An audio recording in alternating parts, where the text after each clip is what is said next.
Y hemos estado estudiando durante este tiempo, como ustedes saben, la carta del apóstol Pablo a los Gálatas. Bueno, la mayoría sabe de los que han venido conectándose en estos estudios bíblicos en vivo, que ya tenemos varios meses compartiéndolos. Y hemos estado estudiando esta carta porque esta carta es una carta poderosa en su contenido, práctica en su ejecución, pero muy profunda en cuanto a su teología, porque nos enfrenta a un concepto básico de la vida cristiana, que es cómo manejar esa libertad que tenemos en Cristo, no dejarnos arrastrar por prácticas legalistas o de costumbres, sino disfrutar verdaderamente de lo que significa ser libres en Cristo.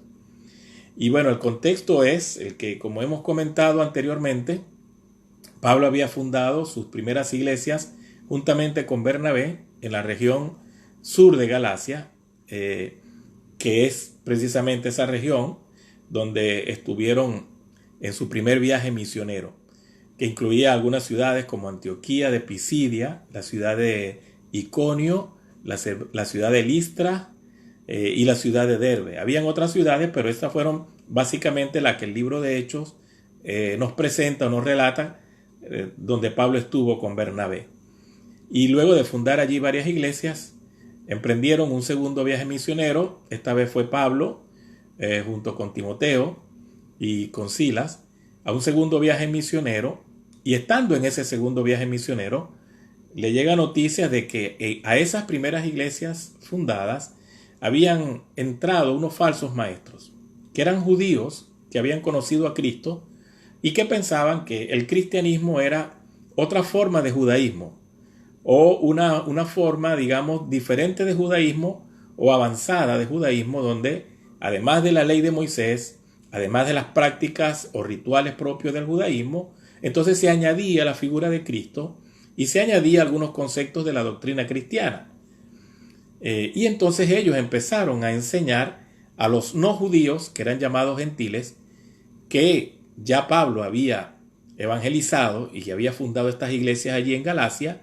Estos judíos habían empezado a enseñarles que, bueno, estaba bien haber aceptado a Cristo, pero que ahora tenían que practicar la ley de Moisés como una especie de fortalecimiento espiritual. Ya son cristianos, muy bien, ahora les falta cumplir lo que la ley dice en cuanto a todos los ceremoniales, los lavatorios, los días de descanso, o sea, el sabbat, ciertas comidas que no podían comer, y el ritual por excelencia, que era la circuncisión, también tenían que practicarlo. Es decir, era una mezcla entre la práctica del judaísmo apegado a la ley de Moisés, que se llamaba nomismo, esa era la palabra con la cual se designaba el nomismo, que viene de la palabra nomos, que significa ley. Por ejemplo, en español hay una palabra que es autónomo, que significa ley para sí mismo, porque ese sustantivo nomos en griego significa ley. Entonces, el nomismo es la práctica de la ley o tener la ley como el eje de la vida. Entonces, estos judíos nomistas estaban influyendo en las iglesias cristianas gentiles para que ellas pues adoptaran todas las costumbres, los ritos, todas las liturgias como una forma de agradar a Dios. Es decir, para poder agradar a Dios verdaderamente, tienen que someterse a los reglamentos de la ley de Moisés, tienen que someterse a las prácticas, a las fiestas, a las celebraciones, al sabbat y por último a la circuncisión como señal externa de ese pacto con Dios. Pablo rechaza todo eso y en la carta a los Gálatas, y ese es el tema principal de la carta a los Gálatas, que el evangelio es un evangelio de libertad, un evangelio de no vivir apegado a ese legalismo y esas tradiciones, sino que es una vida más bien dirigida por el Espíritu Santo. Y varias veces en la carta Pablo hace énfasis en eso. En esta última parte del capítulo 5, que es la que vamos a comentar, hay un fuerte énfasis en que precisamente la libertad que hemos tenido en Cristo significa ser guiados por el Espíritu de Dios. Libertad para Pablo, libertad cristiana, es ser guiados por el Espíritu de Dios, porque es el Espíritu de Dios quien te va a orientar hacia aquella conducta que realmente agrada a Dios. Y ahora vamos a ver un poco en detalle por qué Pablo tiene esa tesis o presenta esa afirmación. Entonces estamos en capítulo 5 de la carta de Pablo a los Gálatas, versículos 16 hasta el 26, que es el resto del capítulo 5. En este capítulo Pablo pone en contraste dos conceptos que vamos a ver luego. Es el concepto de la carne y el espíritu. Son dos palabras que Pablo utiliza también en varias de sus cartas, que pudiéramos decir que eran parte de su teología, el vivir en la carne y el vivir en el espíritu. Para Pablo, bueno, la palabra carne es utilizada en varias formas en el Nuevo Testamento y hay que tener cuidado porque no siempre significa lo mismo. Acuerden que esa es una característica de las palabras. Ese es un rasgo de las palabras, la polisemia. Una palabra puede ser utilizada con varios sentidos de acuerdo al contexto. Y lo que le da el significado real a las palabras es esa frase donde está ubicada. Entonces, en este caso, la palabra carne, utilizada aquí en Gálatas, significa los esfuerzos humanos, el trabajo que hace la persona en sus propios recursos para poder agradar a Dios. Todo lo que él hace, que viene de su propia convicción, que él piensa que a Dios le va a agradar. Por ejemplo, si una persona se entrega a unos días de ayuno, que se abstiene de alimentos, pensando que con eso va a mover el corazón de Dios, eso es un trabajo de la carne, porque es un esfuerzo humano con una motivación equivocada. Yo no voy a mover el corazón a Dios, o como dijo alguien, yo no le voy a torcer el brazo a Dios sometiéndome a una abstención de alimentos. Esa es una forma equivocada de actuar y por eso es entonces una actitud carnal. Igual una actitud carnal puede ser entrar en conflicto con un hermano, discutir con él por un asunto personal o de opiniones, como dice Pablo en otra de sus cartas en Romanos 14, los débiles y los fuertes discutiendo por si esta comida es o no es recomendable para un cristiano. Eso también es un asunto carnal. Codiciar algo que no es mío, que no me pertenece y que yo quiero tener, también eso es algo carnal. Toda actitud del ser humano que desarrolla en su propia capacidad, en su propio esfuerzo, está dentro de esa esfera que se llama la carne. Tanto lo positivo como lo negativo. Hablamos de lo positivo es creyendo que con eso voy a agradar a Dios, y hablando de lo negativo, lo que luego se va a llamar el libertinaje, que luego vamos a ver también aquí en este párrafo. Y el otro concepto que Pablo desarrolla aquí es el espíritu. Entonces son dos conceptos contrapuestos, la carne y el espíritu. Por supuesto, el espíritu sabemos que es la guía del Espíritu Santo en la conciencia y en el corazón de una persona. El Espíritu Santo conduce, guía, orienta a una persona en qué es lo que agrada a Dios.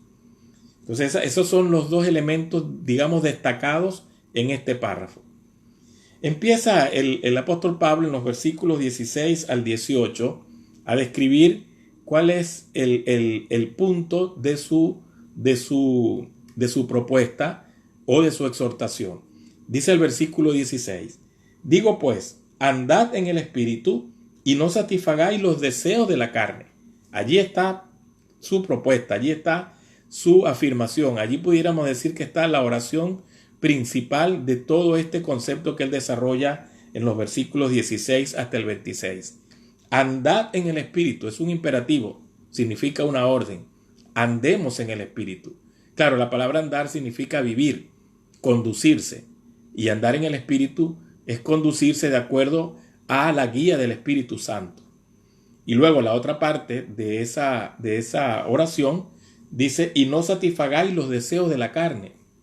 Ahora, la forma como está el verbo satisfacer, no satisfagáis, parece otro imperativo, como que si hubiesen dos órdenes aquí. Una, anden en el espíritu, y la otra, no satisfagan los deseos de la carne. Sin embargo, en la construcción de este verbo, en el griego no es un imperativo, es un subjuntivo. ¿Qué significa esto? Que probablemente Pablo no está dando dos órdenes. Anden en el espíritu y no satisfagan los deseos de la carne. No, probablemente lo que Pablo está diciendo es, anden en el espíritu y como resultado no van a satisfacer los deseos de la carne. O sea que si nosotros andamos en el espíritu, los deseos de la carne van a morir.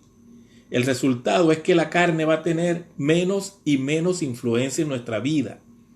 Así lo traduce, por cierto, la Biblia de las Américas, y así lo traduce también la Nueva Versión Internacional y otras traducciones que captaron la idea del verbo en subjuntivo y no colocan dos imperativos, sino anden en el espíritu y como resultado no van a satisfacer los deseos de la carne. Una cosa elimina la otra. Una cosa lleva como resultado una vida donde la carne no tiene efecto en tu vida. Entonces uno pudiera decir de este versículo 16 que la clave para que la carne ya no tenga efecto, ya no tenga impacto en la vida de un creyente es si él anda en el Espíritu. Y recuerden ustedes, las veces que nos hemos sometido al Señor, las veces que hemos buscado al Señor en una forma tal que permitimos que el Espíritu de Dios nos controle, esas han sido las veces donde la carne ha perdido su poder, su efecto en nuestra vida, donde la naturaleza pecaminosa se queda sin recursos, donde en lugar de odiar, de envidiar, de tener pleitos, de que hayan pensamientos de lujuria, nada de eso se hace presente en nuestra vida al punto de someternos, sino que más bien rechazamos ese tipo de pensamiento, rechazamos ese tipo de conducta, porque nos acercamos más al concepto de Dios de santidad, de búsqueda del Señor, porque estamos bajo la guía del Espíritu. Mientras más nos acercamos a la luz, se disipa más la oscuridad. Ese es más o menos el concepto de Pablo en este versículo 16. Luego en el 17, por supuesto, nos habla de esa lucha que hay entre la carne y el espíritu. Son incompatibles. Donde está el uno, no va a imperar el otro. Donde uno gobierna, el otro no va a tener influencia. Dice el 17, porque el deseo de la carne es contra el espíritu y el del espíritu es contra la carne. Y estos se oponen entre sí para que no hagáis lo que quisieres. Esta es, en el fondo, la gran lucha que se plantea en la vida de un creyente. Cuando nosotros no conocíamos a Cristo, por supuesto que nuestra vida era totalmente controlada por esos deseos pecaminosos. Pero una vez que conocemos a Cristo, ya el Espíritu toma el control de nuestra vida, nos toma de la mano, nos guía. Y aquí lo que Pablo está diciendo es: déjate guiar por el Espíritu, deja que el Espíritu sea el que te indique la manera como tú vas a hablar, cómo tú vas a pensar, cómo tú vas a actuar, para que tú veas que la carne va a perder cada día más efecto en ti. Ahora, ¿a qué viene toda esta discusión en el contexto de los Gálatas? Esa es una buena pregunta. ¿Qué tiene que ver este tema con el tema de estos falsos maestros que entraban en las iglesias y estaban enseñando esta doctrina equivocada?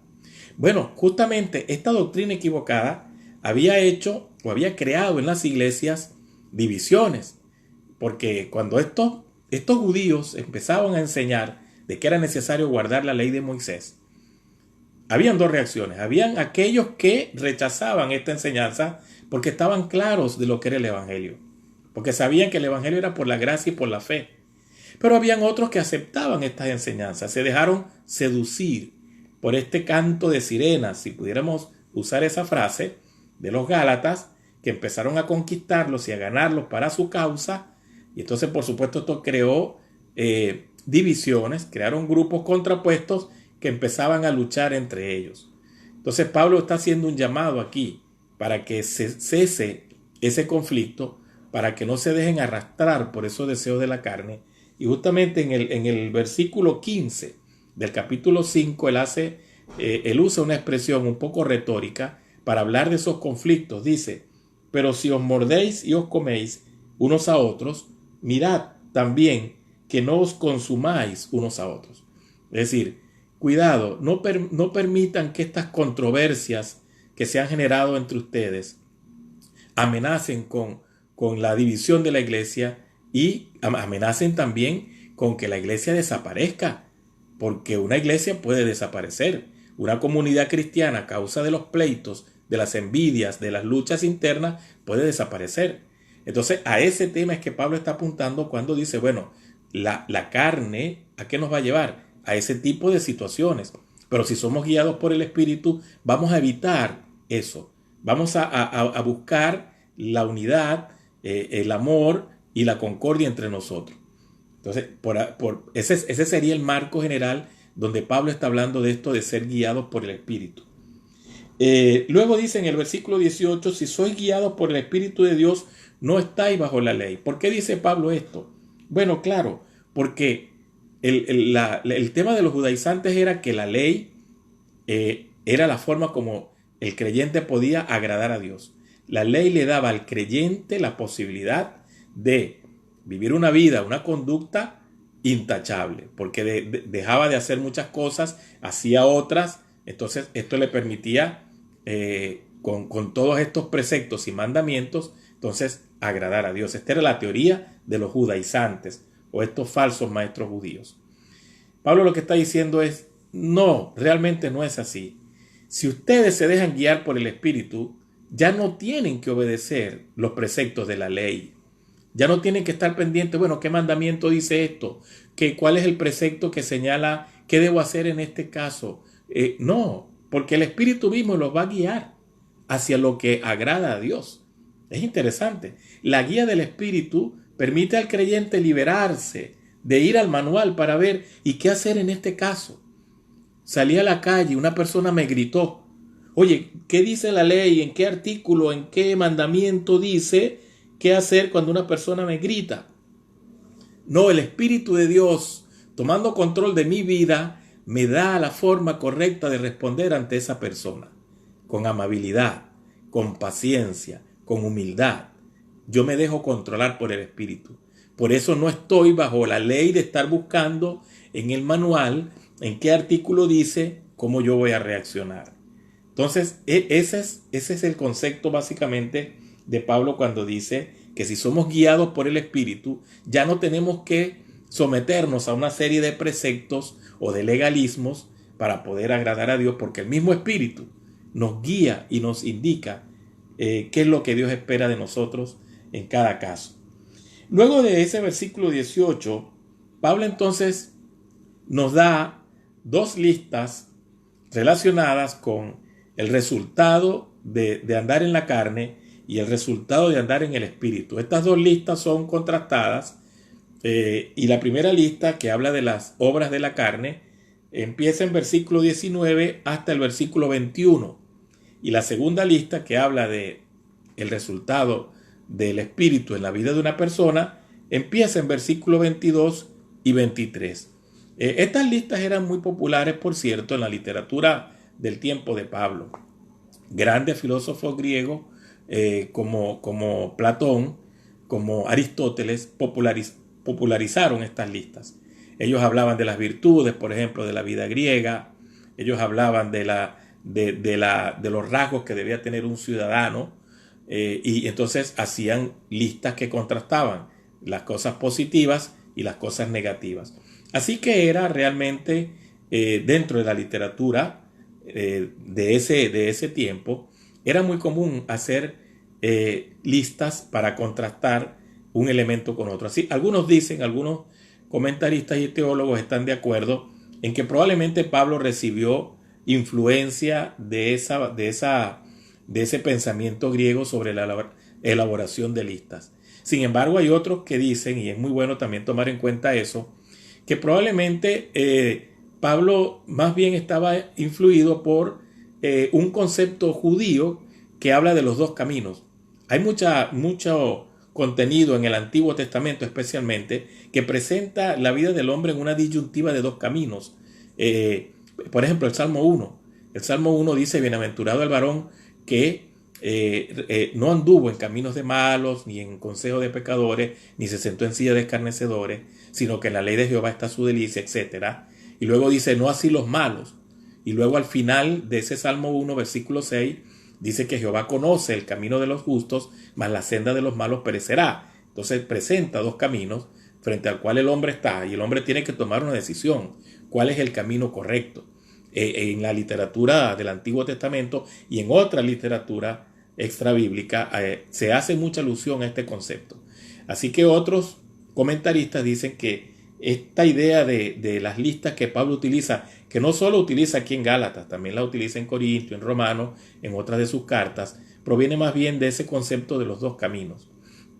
Así que también es importante considerar esa posibilidad. El punto es que Pablo habla de las obras de la carne, del fruto del Espíritu, como dos cosas que el creyente debe considerar y debe también entrar en conciencia que ambos tienen resultados diferentes.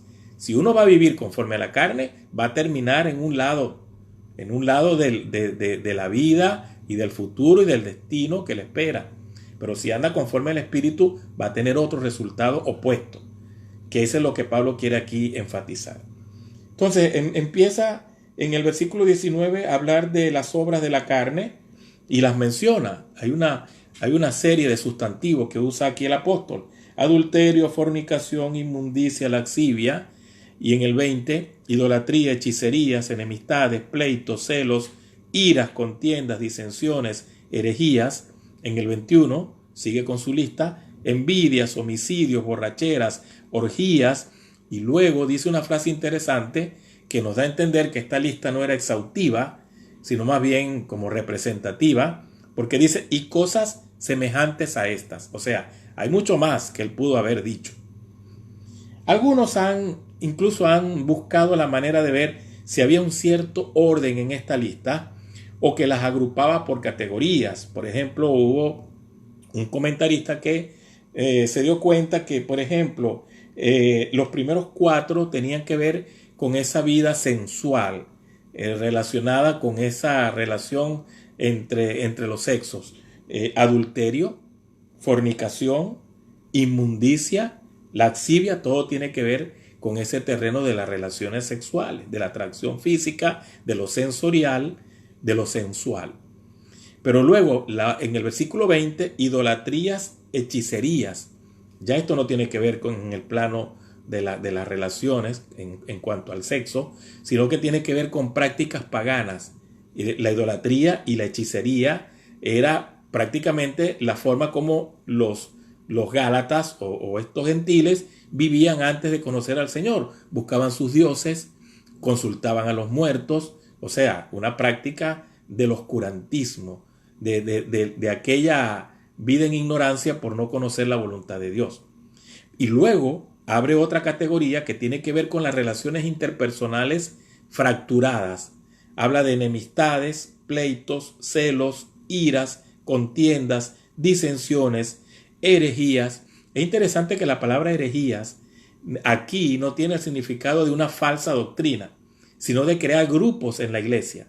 Así como cuando uno dice, bueno, yo tengo mi grupo en la iglesia, nosotros somos o estamos a favor de. Así como los corintios, ¿se acuerdan que en 1 Corintios capítulo 1, Pablo confronta a la iglesia porque dice, bueno, me han dicho que aquí hay grupos entre ustedes. Algunos dicen, yo soy de Pablo, yo soy de Apolos, yo soy de Cefas, y otros, quizás los que pretendían ser más espirituales, decían, yo soy de Cristo. Y Pablo entonces los confrontó duramente porque ese tipo de grupos en la iglesia no solamente son perjudiciales, sino que son una amenaza a la unidad y a la existencia misma de la comunidad cristiana. Pueden terminar por hacer desaparecer a la iglesia. Entonces a eso se refiere esta palabra herejías. Grupos formados por este tipo de pensamiento y que finalmente están en choque unos con otros, lo cual nos lleva de nuevo a ese contexto que mencioné de las luchas internas en las iglesias de Galacia por causa de esta enseñanza. Entonces se creaban los grupos, yo sí cumplo la ley, yo no cumplo la ley, yo como este tipo de alimentos, yo no lo como, yo puedo ir el sábado y guardar el sábado, yo no. Entonces generaba este tipo de situación. Luego hay otra lista que tiene que ver con situaciones de descontrol, envidias, homicidios, borracheras y orgías. y van en aumento. Bueno, algunos han intentado hacer esta clasificación. Yo no estoy muy seguro si el apóstol Pablo finalmente tenía en su mente una especie de orden, de categorías, o si la lista fue dada más bien, pues según como el Señor le estaba indicando, pero sin un tipo de tipología o rangos o grupos. Lo cierto del caso es que cuando Pablo termina esta lista, y este es lo importante que él quiere enfatizar, ojo, lo importante de Pablo es lo que dice al final de la lista. Dice en el versículo 21, acerca de las cuales os amonesto, como ya os lo he dicho antes, que los que practican tales cosas no heredarán el reino de Dios. Este es el punto donde Pablo quiere llegar. Él les recuerda a los Gálatas que ya él había hablado de este tema.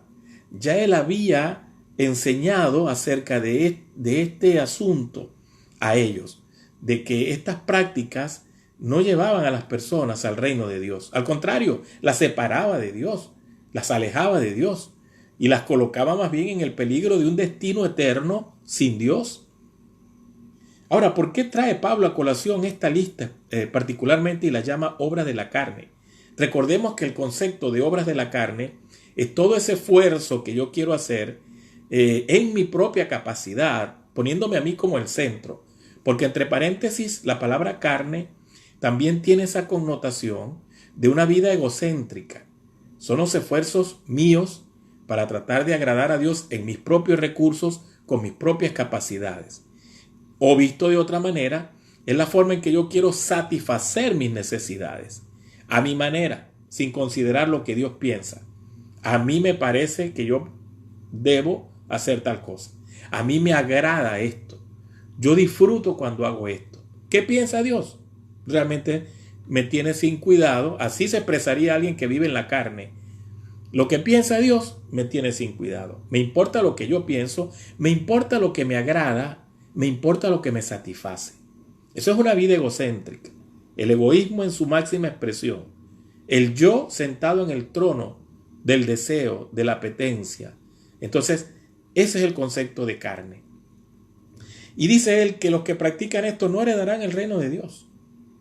Y uno preguntaría, pensando en nosotros como creyentes ahora en este tiempo, uno preguntaría, bueno, ¿realmente nosotros estamos practicando algunas de estas cosas? Como dice Pablo aquí, el que practica tales cosas. ¿Estoy yo practicando alguna de estas cosas? Rápidamente nosotros rechazamos que estamos practicando estas cosas, porque uno dice, bueno, adulterio, fornicación, no, gracias a Dios no estamos en esa vida. Idolatría, no, ya yo no adoro imágenes, ya yo no tengo ídolos. Hechicería, menos, quizás cuando yo no era creyente, pude haber ido a un brujo, a un adivino, a alguien que me leyera la mano, quizás. Pero entonces aquí viene la otra parte de la lista, que es donde Pablo quiere poner el dedo en esa zona más sensible de la vida de los Gálatas y dice enemistades, pleitos, celos, iras, contiendas, disensiones y grupos que dividen la iglesia. Allí yo sí me freno un poco, porque sí es posible que un creyente pueda practicar alguna de estas cosas y tenerlo incluso como un hábito. Estar siempre en enemistad, estar molesto siempre por cualquier cosa, tener siempre discusiones y contenciones dentro de la iglesia, formar grupos, crear situaciones por celo o por envidia. Pero vemos esto como algo muy suave, vemos esto como algo que podemos tolerar dentro de la iglesia. Como no es un gran pecado, como lo es la hechicería, como lo es el adulterio, como lo es la borrachera, entonces yo sí lo puedo practicar, porque es como un pecado de bajo impacto. Como aquella clasificación, ¿se acuerda? Que todavía existe, de pecados mortales y pecados veniales. Bueno, es un pecado suave. Yo pudiera caer en el error de estar molesto con un hermano y tener tiempo molesto con ese hermano, luego me me reconcilio con él y me molesto con otro hermano. Pasa el tiempo, me arreglo con este hermano y luego entro en ira o en contienda con otro. Estoy practicando eso y no creo que en mi mente yo no veo que eso sea un pecado como la borrachera, como la hechicería, como el adulterio, como la brujería. No, yo no creo que sea un pecado así. Es algo más suave que yo pudiera practicar sin correr peligro espiritualmente.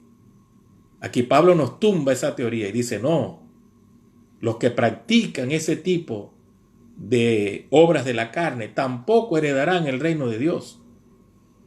Así que, y esto es interesante en el contexto de los Gálatas, porque los legalistas que estaban tratando de convencer a los creyentes gentiles que la única forma de agradar a Dios era cumpliendo rigurosamente los mandamientos, los días festivos, los sabbat de descanso, los alimentos puros y rechazar los impuros. Los legalistas que estaban tratando de introducir esas prácticas estaban en pleito con los que no aceptaban eso.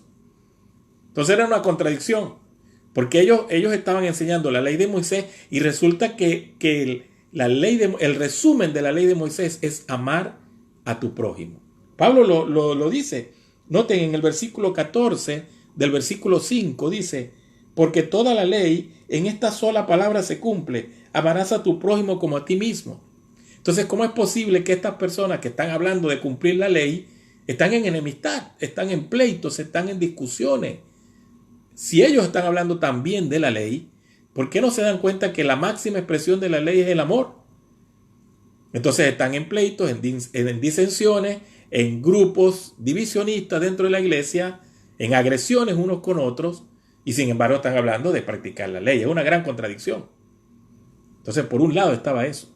Por otro lado estaban los creyentes que venían del mundo del paganismo, los creyentes griegos o gentiles, que habían reconocido a Cristo como Señor y Salvador, y algunos estaban dando la licencia de pensar que, bueno, yo estoy en Cristo, gracias a Dios, de repente yo puedo hacer ciertas cosas el lunes, el martes, el miércoles, de tomarme ciertas libertades y luego el domingo me reconcilio con Dios.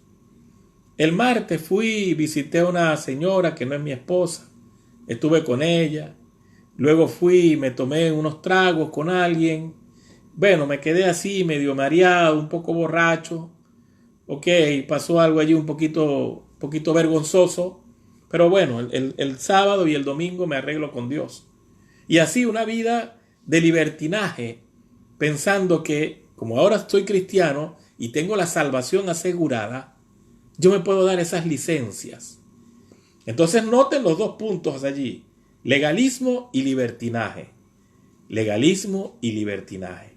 El uno basado en la imposición de normas y querer agradar a Dios con mi esfuerzo humano. El otro basado en una mala interpretación de la libertad que tenemos en Cristo.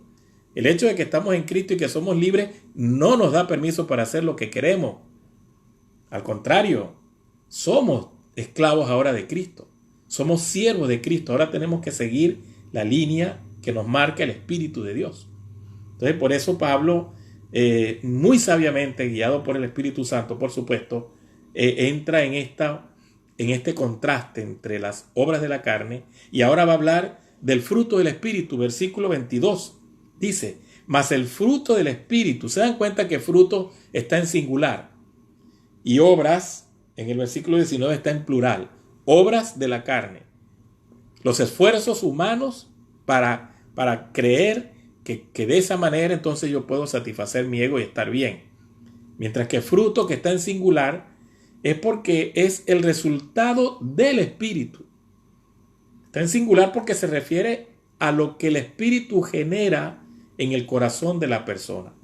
Entonces la frase el fruto del Espíritu puede ser sustituida totalmente por la expresión el resultado de la acción del Espíritu en el corazón de una persona es el siguiente.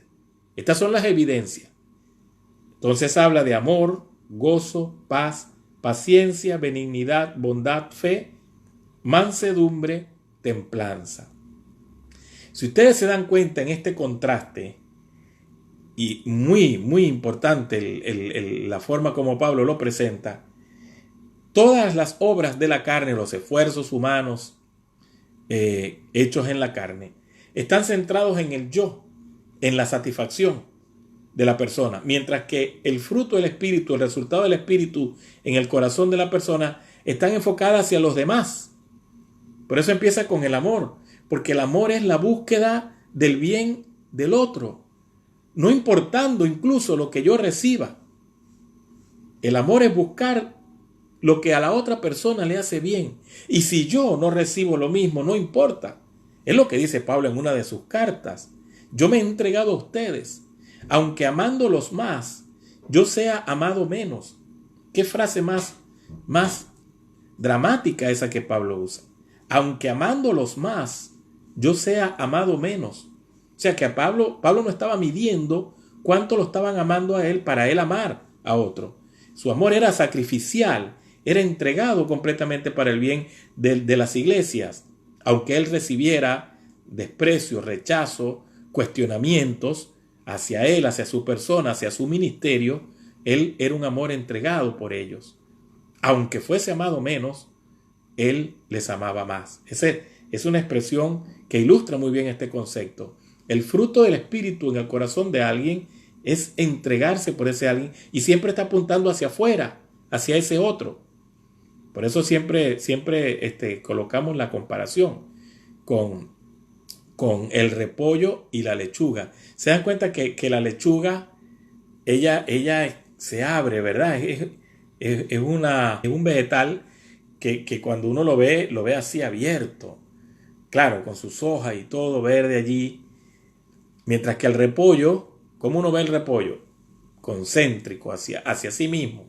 Tiene que quitar. Y así más o menos es esto. La carne es egocéntrica. Sería aquí en este caso como el repollo, hacia adentro. Que las hojas van hacia sí mismas. Mientras que la lechuga representaría en este caso el espíritu. Fluye hacia afuera. Da. Se entrega. Busca el bien del otro. Por eso ven que esas palabras, amor, gozo, paz, paciencia, benignidad, bondad, tiene que ver con llevarse bien con el otro, con soportar al otro, con ayudar al otro. Estamos recibiendo ataques, pero estoy buscando el bien de esa persona. Por eso soy manso, soy humilde, tengo templanza, tengo amor. Y esa es la idea de Pablo. Y finalmente dice en el 23, contra tales cosas no hay ley. O sea, la persona que vive de esa manera está por encima de la ley, en el sentido de que no está cumpliendo una normativa. Lo que él vive, lo que él hace, realmente está más allá de estar cumpliendo unos preceptos. Porque él va a hacer, por la ayuda del Espíritu, va a hacer lo que Dios espera que haga. La ley dice, bueno, haz esto, pero el Espíritu te guía y no tienes que estar leyendo el manual para que esa guía del Espíritu te permita agradar a Dios. Ese es el concepto de la frase, contra tales cosas no hay ley. No hay ley que pueda regular el fluir del Espíritu. No hay ley que pueda decirle a alguien que está controlado por el Espíritu de Dios, haz esto ahora. No, porque el mismo Espíritu le va guiando hacia aquello que de verdad agrada a Dios. Y finalmente hay tres cosas que dice Pablo al final del párrafo, también importante. La primera, en el 24, dice, los que son de Cristo han crucificado la carne con sus pasiones y deseos. O sea, aquellas personas que han muerto con Cristo, han reconocido a Cristo como Señor y Salvador, han pedido perdón por sus pecados, se han comprometido a seguir a Jesús como sus discípulos. Estas personas han hecho nula el efecto de la carne en su vida. Han hecho nula el efecto de esa naturaleza pecaminosa que ya no está controlando sus pensamientos, sus palabras, sus acciones. Y me gusta que Pablo utiliza la frase, han crucificado la carne con sus pasiones y deseos, que son cosas profundas, porque las pasiones y los deseos tienen que ver con las motivaciones por las cuales tú haces algo. Fíjate que hay acciones buenas que tienen malas motivaciones. Por ejemplo, yo quiero ser líder de un estudio bíblico. Quiero ser líder de un grupo pequeño o de un grupo grande de personas para dirigirlas en el estudio de la Biblia. Eso suena bien, suena como algo que realmente es un servicio al Señor. Pero de repente empiezo a cuestionarme yo mismo por qué quiero serlo. ¿Por qué quiero ser líder de un estudio bíblico? Y puede ser que encuentre en esas motivaciones algo que no es muy bueno. A lo mejor encuentro que quiero ser líder para que la gente me vea, me reconozca, hable bien de mí, para tener cierta influencia o para buscar autoridad o poder, que son dos cosas de la carne. Quiero buscar decirle a la gente, abra la Biblia, haga esto, haga aquello, y ese poder que uno tiene sobre las personas. Entonces la motivación no es buena, aunque la acción es buena. Ser líder de un grupo de estudio bíblico, ¿quién puede dudar que eso sea bueno? Pero la motivación interna es de la carne. Por eso dice Pablo, han crucificado a la carne con sus pasiones y sus deseos, que son esas profundas motivaciones que a veces nos llevan a hacer cosas y no estamos muy conscientes de que son cosas hechas en la carne, no para agradar a Dios, no para entregarme al otro, sino para quedarme yo sentado en el trono, en el pedestal egocéntrico de mi propio pensamiento de autosatisfacción. Esa es la motivación verdadera por la cual estoy haciendo lo que hago en la iglesia, sirviendo al Señor. Muy importante esto que dice Pablo. Y luego en el 25 dice, si vivimos por el Espíritu, andemos también por el Espíritu. Si ya el Espíritu nos ayudó en el proceso de ser nuevas criaturas, bueno, lo que tenemos que hacer es andar por el Espíritu. Esa expresión es muy importante porque Pablo está diciendo que debemos sintonizarnos con el Espíritu. Sintonizarnos, alienarnos, estar en la misma página con el Espíritu.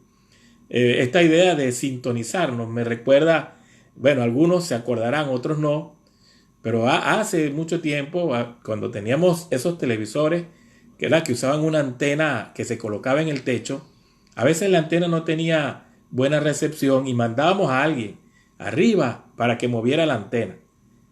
Y entonces la persona se subía y empezaba a moverla y alguien aquí abajo estaba gritándole, no se ve bien, muévela más, muévela hacia la derecha. Y la persona entonces movía un poco la antena a la derecha y cuando se veía muy bien el programa, entonces le pegábamos un grito, ya, déjala así, no la mueva. Porque estaban sintonizadas. La señal, la frecuencia de la antena y la frecuencia del aparato habían entrado en sintonía. Y por eso se veía bien. Esto es lo que está diciendo Pablo aquí. Sintonicémonos con el Espíritu. El Espíritu tiene un concepto de cómo agradar a Dios, que son estos que están aquí: amor, gozo, paz, paciencia. Pero a veces yo voy por otro lado, mi sintonía no está con Él. A veces yo quiero hacer algo por envidia, a veces entro en contiendas, a veces estoy en una situación que no agrada a Dios. Y el Espíritu, dice la Biblia, me redarguye. O sea, habla a mi conciencia. Samuel, ¿qué es eso que estás haciendo? ¿Por qué estás haciendo eso? Tú sabes que no debes hablarle a esta persona así. Tú sabes que debes reconsiderar la forma como estás actuando. ¿Qué está haciendo el Espíritu? Ayudándome a sintonizarme con Él. Ayudándome a que tenga el mismo sentir, el mismo pensamiento, las mismas convicciones. Entonces, esa obra de redarguir mi corazón me permite entonces andar en el Espíritu. Y si soy sensible a la voz del Espíritu, porque ojo, no siempre los creyentes son sensibles a esa voz del Espíritu, no se sintoniza con el Espíritu y entra en rebeldía, endurece su corazón, endurece su conciencia, y aunque sabe que el Espíritu le está gritando que cambie de actitud, que deje de ser terco, que deje de entrar en conflicto con las demás personas, él dice, pues yo tengo la razón. Y no le voy a dar la razón a este hermano, aunque él diga esto o aquello, no lo voy a hacer. Nos entramos en rebeldía con el Espíritu. Pero cuando yo no soy rebelde a la voz del Espíritu, cuando me sintonizo con Él, ¿qué pasa? Depongo mi actitud, bajo la guardia. Se empiezan a mostrar esos resultados de mansedumbre, de paz, de humildad, bajo la cabeza, bajo la guardia, bajo mis defensas. Y ahí estoy andando en el Espíritu. O sea, se anda en el Espíritu cuando lo que yo digo, lo que yo pienso y lo que yo hago coincide con este fruto del Espíritu. Cuando y usando la metáfora de esta sintonía, cuando esa frecuencia de onda que el Espíritu tiene entra en enlace y conexión con mi propia actitud, allí estoy andando en el Espíritu. Solamente allí puedo andar en el Espíritu. De otra manera, la señal se va a ver mal, el televisor se va a ver mal, el programa no se va a ver bien. Y eso me gusta porque, esa metáfora me gusta porque lo que voy a emitir es un ruido. Mi vida se va a convertir en un ruido porque va a haber enojo, va a haber separación, va a haber corazones heridos. Todo eso como resultado de que no estoy sintonizado con el Espíritu. Pablo finaliza en el versículo 26 diciendo: no nos hagamos vanagloriosos. Vanagloriosos aquí es engreído, presumido. ¿Ve que tiene que ver con lo mismo? Si el Espíritu me está redarguyendo y yo soy presumido, engreído, voy a decir no. Yo no voy a hacer caso. Y dice, eso nos lleva a ¿qué? A irritarnos unos a otros, a envidiarnos unos a otros. Es el caos, es el conflicto, es la división, es realmente llevar lo que debió ser una comunión fraterna, una comunión propia del cuerpo de Cristo y de los discípulos de Cristo, entonces a un campo de batalla, donde los intereses, los pensamientos van a estar en contraste. Pablo está apuntando a buscar la restauración de la iglesia, el cese de los conflictos, producto de esta herejía que se estaba enseñando, que había generado estos grupos y estos choques entre los propios hermanos. Pablo está buscando llevarlos a pensar que el que es guiado por el Espíritu va a buscar la paz, va a buscar la armonía, va a evitar la confrontación, va a preservar la unidad por encima de todo. Que el Señor nos bendiga y que este pensamiento pueda ser un pensamiento que también controle nuestras mentes y corazones. El Dios que nos permitió conocerlo a través del poder del Espíritu Santo, también nos suministre de ese Espíritu Santo para poder vivir la vida que Él quiere que vivamos. Que Dios me los bendiga, un abrazo a todos y que la paz de Dios sea con cada uno y con sus familias. Dios le bendiga.